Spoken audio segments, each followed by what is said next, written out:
नमो अरिहन्ताणं नमो सिद्धाणं नमो आयर्याणं नमो उवज्झायाणं नमो लोई सव्यसाणम्।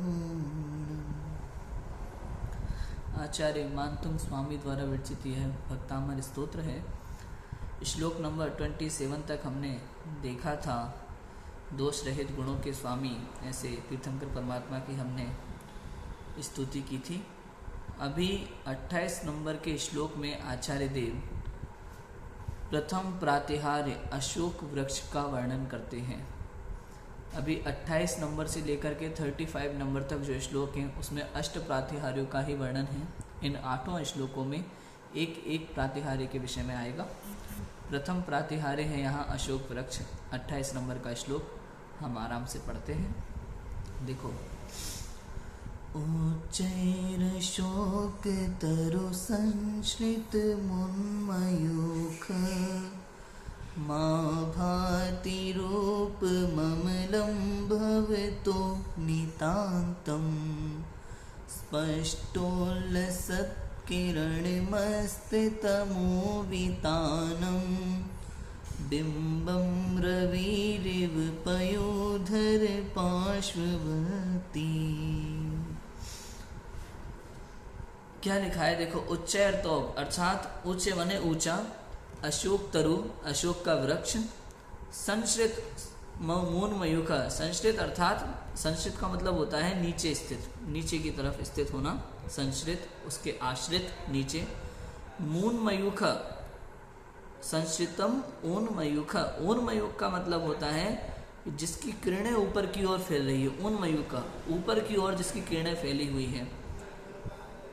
आभाति रूप ममलम भवतो नितांतम, भवतो भवता माने आपका, नितांतम अर्थात अत्यंत रूप से, अत्यंत, नितांतम अत्यंत, अति, आभाति रूप ममलम अर्थात आपका रूप अत्यंत उज्ज्वल शोभित होता है। आभाति शोभित होता है, आपका रूप अत्यंत उज्ज्वल, अमलम लिखा है ना, अत्यंत उज्ज्वल शोभित होता है।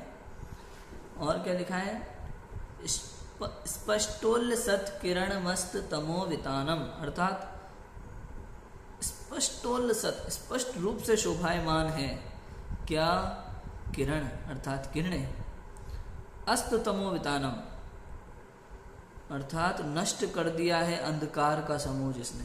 ऐसी किरणें स्पष्ट रूप से शोभायमान होती हैं जिन्होंने अंधकार के समूह को नष्ट कर दिया है।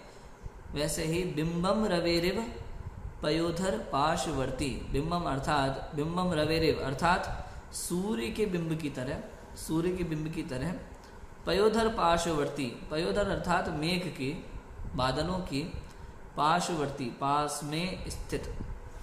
क्या कहना चाहते हैं यहाँ कि हे प्रभु, जिस प्रकार सूर्य का प्रतिबिंब अपनी किरणों को स्पष्ट रूप से ऊपर फेंकता हुआ श्याममल सघन बादलों के बीच में शोभायमान होता है, उसी प्रकार आपकी पावन दिव्य देह भी अपनी दैदीप्यमान किरणों को ऊपर की ओर बिखरती हुई समवशरण में हरित अशोक वृक्ष के नीचे अत्यंत शोभा को प्राप्त हो रही है।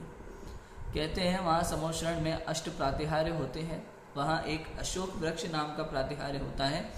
समवशरण में जहाँ भगवान का सिंहासन होता है ऊपर, जहाँ कमल सिंहासन से कुछ 4 उंगल ऊपर हवा में, आकाश में तीर्थंकर परमात्मा विराजते हैं, वहाँ उनके पीछे अशोक का एक बड़ा वृक्ष है ग्रीन कलर का।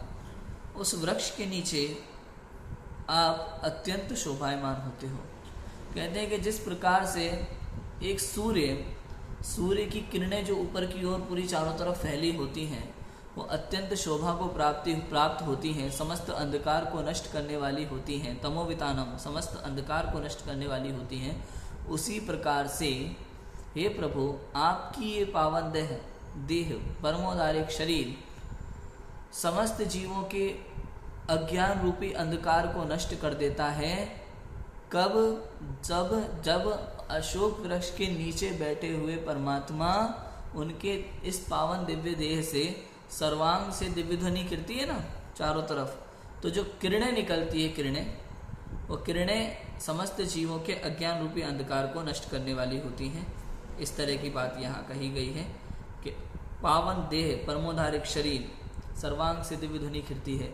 तो मूलतः यहाँ बात है अशोक वृक्ष की, कि वहाँ अशोक वृक्ष के नीचे आपकी ये पावन देह अत्यंत शोभायमान होती है ना। लिखा है कि पावन दिव्य देह भी, उसी प्रकार आपकी पावन दिव्य देह भी अपनी दैदीप्यमान किरणों को ऊपर की ओर बिखरती हुई समव शरण के हरित अशोक वृक्ष के नीचे अत्यंत शोभा को प्राप्त होती। सिंपल सा अर्थ है कि जिस प्रकार से सूर्य की किरणें ऊपर की ओर चारों तरफ फैलती हैं, उस जगत के अंधकार को नष्ट करने में समर्थ होती हैं, जगत के अंधकार को नष्ट करते हुए शोभायमान होती हैं, उसी प्रकार से आपकी ये पावन देह परमोदारिक शरीर जगत के अंधकार को, अज्ञान रूपी अंधकार को नष्ट करती हैं।